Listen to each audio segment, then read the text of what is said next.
नमस्कार, daily post Punjab Haryana Himachal देख रहे हैं आप। मैं हूं आपके साथ नीतीश जामवाल। रुक करेंगे इस वक्त की बड़ी खबर का। बता दें कि हिमाचल विधानसभा के दूसरे दिन भी विपक्ष ने सदन से वॉकआउट कर दिया।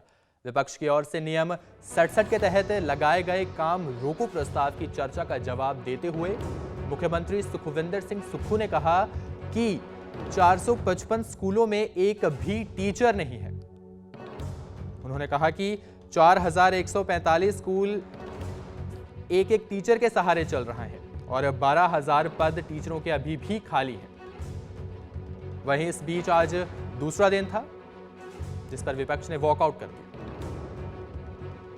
तो आप सबको समझना है कि वो स्पीकर साहब की रूलिंग क्या है।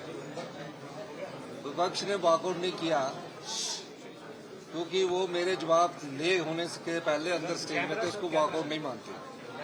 तो इसलिए सभी प्रेस वाले बंधुओं से मैं चाहूंगा कि जो स्पीकर साहब ने वॉकआउट उसको बोलते हैं, जब मेरे जवाब के बीच में वो ना चले जाते हैं उसको वॉकआउट बोलते हैं। तो वो वॉकआउट करने में आज तक सफल नहीं हुए। हम तो बार बार उनको कह रहे थे कि मैं जैसे जवाब दूंगा उसके बाद बैठकर मुझे बेशक बिठा देना और पूर्व मुख्यमंत्री जी को जवाब देने देना। मैं चाहता हूं कि पूर्व मुख्यमंत्री जी को पता लगे कि किस प्रकार उनके मंत्रिमंडल ने जनता को ठगा। ये ठग सरकार थी। कभी ऐसा होता है? 286 स्कूल में एक भी बच्चा नहीं है, स्कूल खुले हुए हैं। आपके 3140 में सिंगल टीचर है। बजट में 1 लाख रुपया कॉलेज पर प्रदान किया है। हमने 60 से ऊपर जो स्कूल कॉलेज है, 60 से ऊपर बच्चों वाले कॉलेज है, उसमें हमने उनको डी नोटिफाई नहीं किया, जिसमें जयराम ठाकुर जी का अपना छतरी का कॉलेज भी है। क्यों नहीं किया?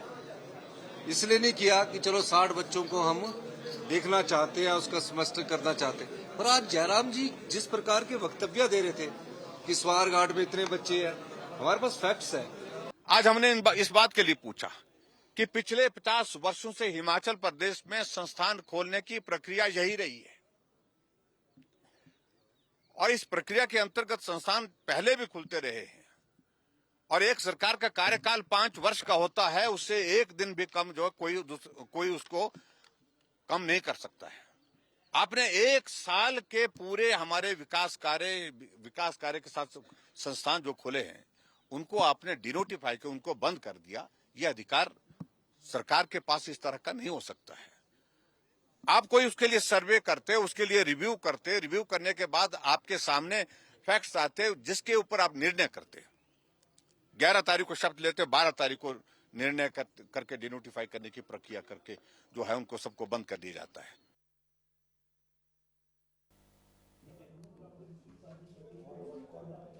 तो वहीं ज्यादा जानकारी के लिए हमारी संवाददाता रेशमा हमारे साथ जुड़ चुके हैं। रेशमा, आज विधानसभा के बजट सत्र का दूसरा दिन था, क्या कुछ रहा आज के बजट सत्र में? जी नीतीश, जिस तरह से दूसरा दिन आज बजट सत्र का था और कार्रवाई जब शुरू हुई तो विपक्ष की तरफ से सुबह जो 11 बजे ही नियम 67 के तहत काम रोको जो प्रस्ताव है वो सदन में रखा गया, मंजूरी भी मिली और आज के दिन जो संस्थान डी नोटिफाई किए गए हैं प्रदेश सरकार की तरफ से उसको लेकर पूरे दिन भर चलती रही, जिसकी वजह से जो कार्य सूची थी आज की उसे सस्पेंड कर दिया गया। तो ऐसा हम कह सकते हैं कि पहली बार ऐसा देखने को मिला है जब वो पूरे दिन भर की जो कार्य सूची है उसे सस्पेंड किया गया हो इस नियम के तहत। और दूसरी बार ये जो नियम है इसके तहत चर्चा जो है उसकी अनुमति दी गई है सदन में। तो आज ये जो चर्चा दी गई थी इसमें विपक्ष की तरफ से पूछा गया प्रदेश सरकार से कि क्यों हिमाचल प्रदेश में ये जो संस्थान है इन्हें बंद क्यों कर दिया गया है। और इसके तहत उन्होंने ये भी मांग प्रदेश सरकार के सामने रखी थी, मुख्यमंत्री से ये भी नेता प्रतिपक्ष ने सदन में कहा था कि ये जो संस्थान है जिन्हें डी नोटिफाई किया गया है इस पर एक बार फिर से विचार किया जाए, ये जो फैसला प्रदेश सरकार ने लिया है उसे वापस लिया जाए और इन संस्थानों को लेकर प्रदेश सरकार उन्हें रिव्यू करे। उसके बाद अगर कल बजट सत्र का तीसरा दिन है तो कल क्या कुछ हो सकता है इस दौरान? जी आपको मैं बताना चाहूंगी, तीसरा दिन है कल और जो प्रश्नकाल है उसके जी। साथ ही जो सदन की कार्रवाई है वो शुरू होगी, क्योंकि आज का जो कार्यसूची है उसे सस्पेंड कर दिया गया है, लेकिन जो प्रश्न आज रखे जाने थे उन्हें पटल पर वहां पर रख दिया गया है और जो जी। जवाब है वो भी यहाँ पर दे दिए जाएंगे। लेकिन कल के दिन भी यहाँ पर संभावना है, क्योंकि जो विपक्ष है वो पूरी तरह से संतुष्ट यहाँ पर नहीं नजर आ रही है प्रदेश सरकार की तरफ से जो भी जवाब दिए जा रहे हैं, तो संभावना है कि कल का भी जो दिन है वो हंगामेदार हो सकता है, क्योंकि जिस तरह से फैसले प्रदेश सरकार ने लिए हैं तो सहमति यहाँ पर कहीं नहीं जो जी। सहमति है विपक्ष की ओर से नहीं बनकर आ रही है, तो संभावना है कि कल का भी जो दिन है वो हंगामेदार हो सकता है। जी नीतीश। तो हिमाचल के बजट सत्र का आज दूसरा दिन था, जिस बीच विपक्ष की ओर से वॉकआउट कर दिया गया। धन्यवाद रेशम तमाम जानकारी के लिए। तो बता दें कि लगातार जो विपक्ष है वो पहले दिन भी वॉकआउट कर गया और दूसरे दिन भी विपक्ष की ओर से वॉकआउट देखने को मिला। हिमाचल प्रदेश विधानसभा बजट सत्र के दूसरे दिन नियम 67 के तहत स्थगन प्रस्ताव लाया गया। स्थगन प्रस्ताव पर सदन में चर्चा की गई। चर्चा के दौरान प्रदेश में बंद किए गए संस्थानों को लेकर विपक्ष ने सवाल पूछना शुरू किया। चर्चा में हिस्सा लेते हुए चंबा के चुराह से विधायक डॉक्टर हंसराज ने कहा कि अगर प्रदेश सरकार डिनोटिफाई किए गए संस्थानों पर कोई फैसला नहीं लेकर आती है तो वो सदन के अंदर ही आमरण अनशन पर बैठेंगे। खास बातचीत के दौरान हंसराज ने कहा कि उनके विधानसभा क्षेत्र में जिन संस्थानों को बंद किया गया है उसकी वजह से स्थानीय लोगों को काफी समस्याओं का सामना करना पड़ रहा है। विधानसभा सत्र का आज दूसरा दिन था और नियम 67 के तहत आज भी चर्चा मांगी गई विपक्ष की तरफ से जो संस्थान बंद किए गए हैं हिमाचल प्रदेश में। इस चर्चा में भाग लेते हुए चंबा चौराहा से जो विधायक है डॉक्टर हंसराज जी हमारे साथ यहाँ पर मौजूद है, तो चलिए इनसे ही बातचीत करते हैं। सर, आपने जिस तरह से सदन में अंदर कहा कि जो संस्थान बंद वहां पर किए गए हैं और तो कितना नुकसान वहां पर जो स्थानीय जनता है कितनी ज्यादा जो परेशान है वहां पर हो रही है। ऐसा है, व्यवस्था परिवर्तन के नाम पर जो है वो माननीय मुख्यमंत्री जी ने आनन फानन में, जबकि इनकी कैबिनेट तक नहीं बनी थी, नहीं बैठी थी, हमारे जो महत्वपूर्ण संस्थान खुले थे। चंबा अपने आप में बहुत बड़ा एस्पिरेशनल जिला है, भारत सरकार बहुत मदद कर रही है हम लोगों को ऊपर उठाने में, लेकिन हमने पूर्व सरकार से, माननीय पूर्व मुख्यमंत्री आदरणीय ठाकुर जयराम जी ने मतलब बहुत बेहतरीन तरीके से उस जिले को आगे बढ़ाने के लिए जो है वो संघर्ष किया और उसमें हम सब लोग साथ मिलकर के चले और चीज़ें यहाँ तक पहुँची कि चुराह जैसे विधानसभा क्षेत्र में भी 3-3 डिवीजन हो गए थे, सब डिवीजन खुले।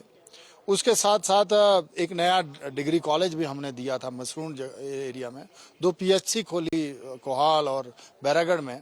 उसके साथ 26 पंचायतों को न्याय देने के लिए एक डेवलपमेंटल ब्लॉक भी खोला था। दुर्भाग्य ये हुआ कि सत्ता का परिवर्तन हुआ और यहाँ पर आदरणीय सुखविंदर सिंह सुक्खू जी जो है वो चीफ मिनिस्टर बने। इन्होंने कहा व्यवस्था परिवर्तन होगा, तो ऐसा भी क्या व्यवस्था परिवर्तन है कि आप रिव्यू किए बिना बगैर ही जो है वो एक रिमोट एरिया में खुले संस्थानों को बिना किसी उसके जो है वो आप बंद कर देते हैं, जो अन्याय है, इनजस्टिस है उस एस्पिरेशनल जिला के साथ, बैकवर्ड जिले के साथ। तो हमने वो वकालत करी कि भाई ये ठीक नहीं है, आप तो कम से कम ऐसे नहीं थे, क्योंकि आपने भी एक बहुत बड़ी प्रताड़ना सही है आदरणीय सुखविंदर सिंह सुक्खू जी ने, उस तरह की प्रताड़ना कई विधानसभा क्षेत्रों ने सही हुई है, तो आपको तो कम से कम हम लोगों के साथ न्याय करना चाहिए। यही व्यथा हमने रखी थी जो बहुत जरूरी है उस चुराह विधानसभा क्षेत्र के साथ। अभी हाल ही में बहुत बर्फबारी हुई, उसमें हमारी सड़कें प्रभावित हुई। इन्होंने कहा कि कोई टेंडर नहीं कर सकते आप नया, कोई प्राइवेट JCB नहीं लगा सकते, आप कोई पैसा रिलीज नहीं कर सकते, बैकवर्ड एरिया, SDP का पैसा, विधायक निधि, ये सारी चीजें आपने रोक के रखी हुई हैं। पिछले 6 महीनों से ऐसे लग रहा है जैसे कोड ऑफ कंडक्ट लगा हुआ हो। तो ये क्या व्यवस्था परिवर्तन है? एक तरफ आप 7-7 CPS बना देते हैं, 4-4 वाइस चेयरमैन बना देते हैं, विधायक को जो है वो कैबिनेट का रैंक दे देते हैं, अगेंस्ट द ये कॉन्स्टिट्यूशन है ये। तो ये सारी की सारी चीजें जो है वो आप ये करते हैं और डिप्टी चीफ मिनिस्टर बिठा देते हैं। कमाल हो गया ये तो। हिमाचल जैसे छोटे प्रांत में क्या जरूरत है? इसीलिए ये सारी चीजें जो है वो आप व्यवस्था परिवर्तन तो अपने आप में कर रहे हैं, आप परिवर्तन अपने आप का कर रहे हैं। उनको चाहिए कि वो अलार्म लें और जो पूर्व में सुखविंदर सिंह सुक्खू थे वो बने और इस प्रदेश को बेहतर तरीके से चलाएं। प्रदेश के युवाओं को, प्रदेश की माताओं बहनों को, प्रदेश के आमजन को बहुत उम्मीदें होती हैं सरकार से, आप उस पर पानी क्यों फेर रहे हैं? ये हम कह रहे हैं। बहुत बहुत शुक्रिया सर बातचीत करने के लिए। Thank you.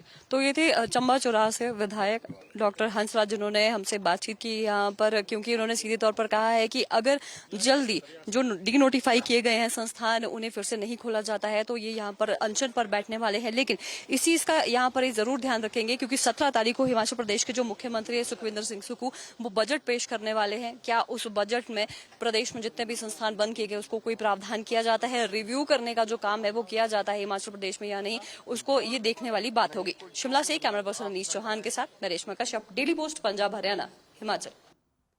रुक करेंगे अगली बड़ी खबर का। डेरा प्रमुख गुरमीत राम रहीम पर जालंधर के पतारा पुलिस स्टेशन में दर्ज एफआईआर के मामले में डेरा प्रबंधन ने पंजाब और हरियाणा हाईकोर्ट का रुख किया है। बता दें कि राम रहीम के खिलाफ दर्ज एफआईआर को रद्द करवाने के लिए डेरे की ओर से हाईकोर्ट में पिटीशन दाखिल की गई थी। इस मामले में कोर्ट ने पंजाब सरकार को नोटिस जारी कर दिया। अब मामले में अगली सुनवाई 30 मई 2023 को होगी। बता दें कि यह मामला संत रविदास की एक साखी को लेकर दर्ज किया गया है। राम रहीम पर आरोप लगाए थे कि संत रविदास की साखी को गलत ढंग से पेश किया गया है। वहीं इसी मामले को लेकर डेरा प्रमुख पर पंजाब के जालंधर में मामला दर्ज किया गया था।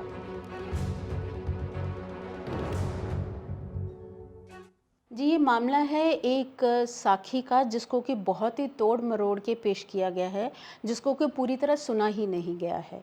इस याचिका में ये कहा गया है जो कि ये साखी एक सत्संग के दौरान 2016 के सत्संग में 28 फरवरी 2016 के सत्संग में ये साखी सुनाई गई थी और इस साखी में संत कबीर जी व गुरु रविदास जी की महिमा गाई गई है। बल्कि इस साखी को तोड़ मरोड़ के उसको आधार बना के एक एफआईआर दर्ज की गई है। ये एक प्लान्ड कॉन्स्पिरेसी के तहत हुआ है, जबकि ये साखी को पूरा सुना ही नहीं गया है।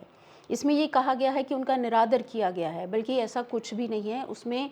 और मैं आपको ये बता दूं कि डेरा सच्चा सौदा और संत गुरमीत राम रहीम सिंह जी इंसान द्वारा कभी भी किसी धर्म, किसी गुरु, पीर, पैगंबर, किसी का भी कभी निरादर नहीं किया गया है। एक अपशब्द भी कभी नहीं बोला गया है।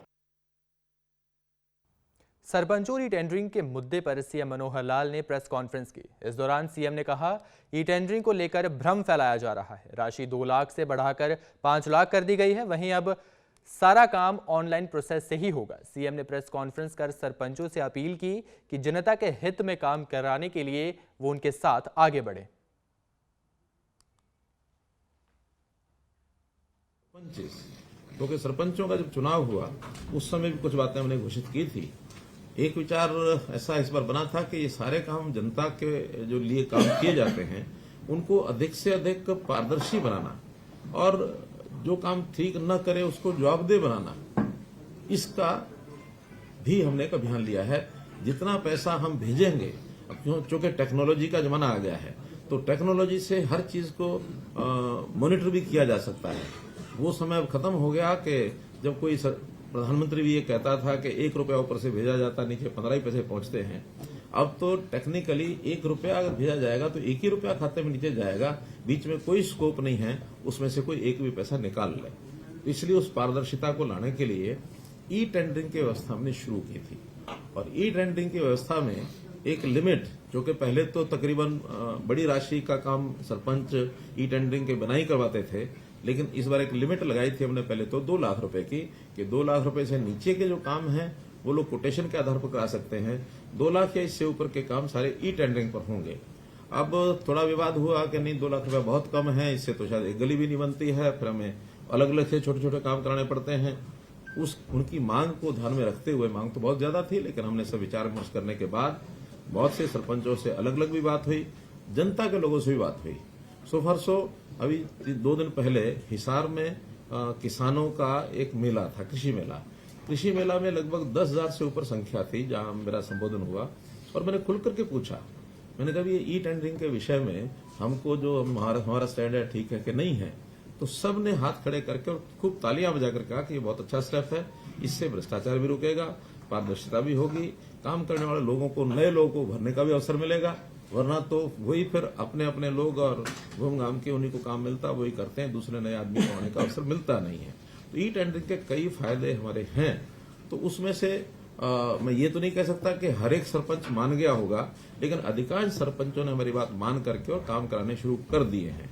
हमने इसमें थोड़ा उनकी डिमांड को ध्यान में रखते हुए अभी निर्णय लिया है कि ये 2 लाख की बजाय इस लिमिट को हम 5 लाख रुपया कर रहे हैं और 5 लाख रुपए तक के काम वो कोटेशन के आधार पर करेंगे। 5 लाख से ऊपर के काम सभी ई टेंडरिंग से होंगे।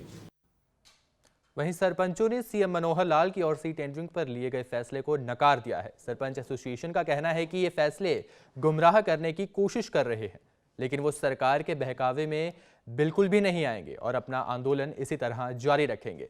साथ ही सरपंच एसोसिएशन के प्रधान रणबीर गिल ने 17 मार्च को विधानसभा का घेराव करने की बात भी दोहराई है। सभी सरपंच भाइयों को नमस्कार। भाइयों, ये सरकार की गुमराह करने की साजिश है, इसमें कोई फर्क नहीं है। कहते ही 5 लाख की लिमिट कर दी, उसमें बाउंडेशन रख दिया आपके ऊपर। मैं 5 लाख के 5 कार्य कराओगे, 2 लाख के अब 10-10 कार्य करवा सकते थे। ये अपने आंदोलन को कमजोर करने की एक साजिश है। इस बहकावे में ना आए और अपने आंदोलन जारी रखें और 17 तारीख को अपना और ज्यादा ताकत लगाओ। आपकी ताकत के आगे सरकार झुक चुकी है। आप एक चीज समझो, 17 तारीख को और ताकत लगाओ और अपना एकजुट होकर रहो। सरकार 5 लाख कह रही है, ये 50 लाख भी मांगेगी आपकी मांग। भाइयों, सरकार बिल्कुल प्रेशर में है। आप लोग अपनी ताकत का परिचय दो और अपनी 17 तारीख की तैयारियां जारी रखो। और 17 मार्च को सभी भाई ज्यादा से ज्यादा संख्या में अपने साथी लेके चंडीगढ़ पहुंचो। हम लोग वहीं पंचकुला के अंदर इकट्ठे होंगे और वहां से पैदल और बिल्कुल शांतिपूर्ण तरीके से अपना प्रदर्शन रखना। हम लोगों ने कोई इधर उधर ना घूमे, सभी इकट्ठे रहें और 5 बजे तक अपना धरना प्रदर्शन हम वहां जारी रखेंगे। धन्यवाद भाइयों। एसवाईएल के मुद्दे पर हरियाणा के मुख्यमंत्री मनोहर लाल का बयान सामने आया है। सीएम ने कहा कि हमारा स्टैंड सुप्रीम कोर्ट के फैसले के साथ है। हमारे बीच 3 बैठकें हुई, लेकिन बैठकों में कोई फैसला नहीं लिया गया। सीएम ने यह भी कहा कि सुप्रीम कोर्ट का फैसला ही हमारा आखिरी फैसला होगा।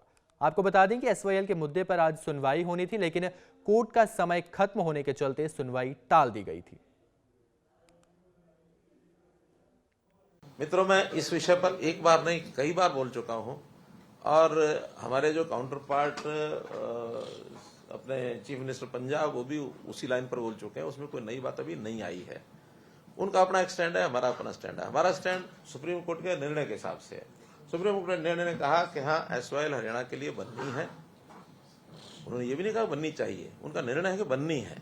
अब बननी है तो वो सुप्रीम कोर्ट में एग्जीक्यूशन के लिए एक सिस्टम होता है। आप में से कोई लीगल सिस्टम को जानता हो तो पता ही कि एग्जीक्यूशन के लिए निर्णय लेना होता है। एग्जीक्यूशन के निर्णय के लिए और वो केस लगा हुआ है, उसमें बार बार सुप्रीम कोर्ट ने ये कहा कि आप लोग आपस में बैठ के अमिकेबल कोई रास्ता निकालें। 3 मीटिंग हमारी उनके निर्देश के बाद हुई।